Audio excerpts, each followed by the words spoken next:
In our last video, we introduced Edwin Drake, the pioneer who drilled America's first oil well. This time, we focus on George Bissell, the visionary often called the father of the American oil industry. Bissell was the man behind the bold idea of drilling for oil, and his success helped launch an entire era of energy innovation. George Bissell was born in 1821 into a family of early European immigrants and grew up in the quiet town of Hanover, New Hampshire. He graduated from prestigious Dartmouth College, majoring in Latin, with dreams of becoming a journalist. After stints as a newspaper reporter in Washington, D.C., and even Cuba, he returned to the United States. In New Orleans, Louisiana, he wrote articles while studying law. But the southern climate didn't suit him, so Bissell headed back to New York. There, he partnered with others to open a law firm and fully transitioned into practicing law. In the autumn of 1854, 8 years after leaving Hanover, Bissell visited his mother and stopped by Dartmouth College. At his old chemistry professor's home, he encountered a sample of oil from the Titusville, Pennsylvania, oil springs for the first time. As the professor explained its physical properties and how it could replace the expensive kerosene used for lighting, a spark ignited in Bissell. This moment kindled a lifelong passion for oil that would guide his future. Back in New York, Bissell and his law partner hatched a plan to develop this rock oil. They aimed to create a joint stock company called the Pennsylvania Rock Oil Company. Its main asset?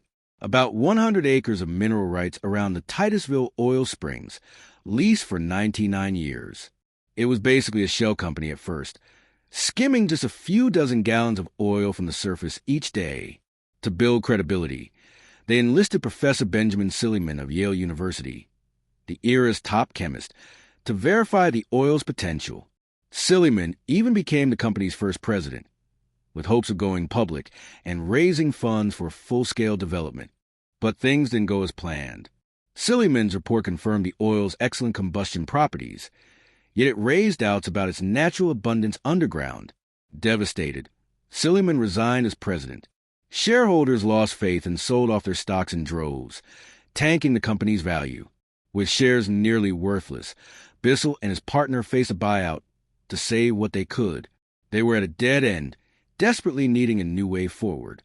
Then, one day while walking down Broadway in Manhattan to his law firm, Bissell passed a drugstore. An advertisement caught his eye for a medical product priced at $400. Intrigued by what could cost so much, he stepped inside and learned it was a petroleum-based remedy sourced from a saltwater well 400 feet deep. This sparked a revolutionary idea. Why not drill a well to extract large quantities of oil? His partners loved it, but with no funds left, they needed fresh investors. Silliman's published report drew attention from tycoons in New Haven, Yale's home.